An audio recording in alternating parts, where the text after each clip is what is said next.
don't have a hair, so that they see like, oh, what's going on in your hair, and they are so happy. It seems like, you know, all are like a natural grown up. Do you wish you had done it sooner?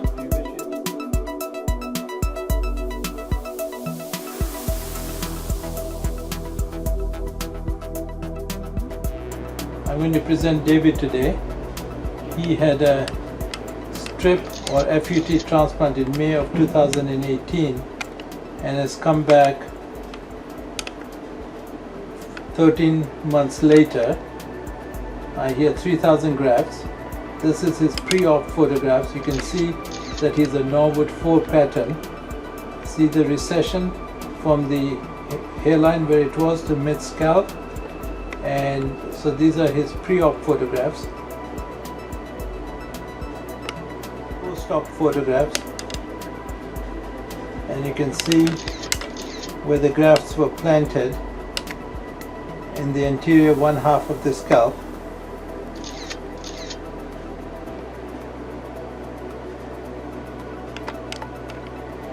You can see David today, 13 months later.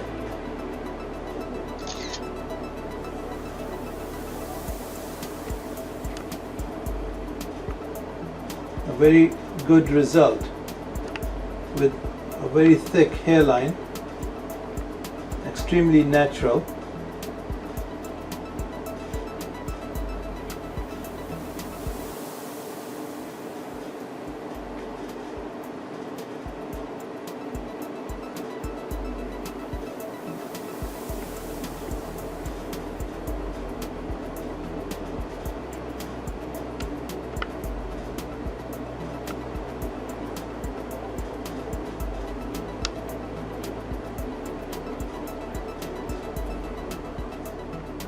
You can see here that's a very good result.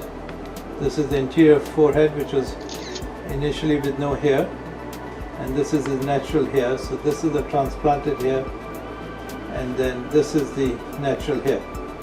You can see a very good transition from transplanted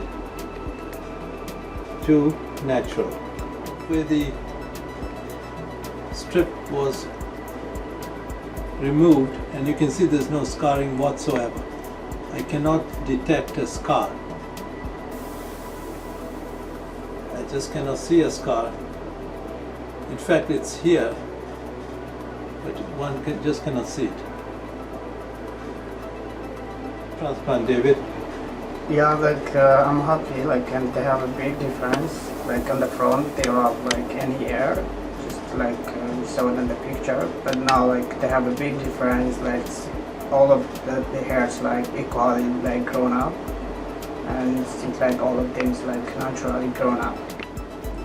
Some of them they don't know the friend is like they don't see the difference. Some of them like they don't have a hair, so that they see like, oh, what's going on in your hair, and they are so happy. It seems like, you know, all are like a naturally grown.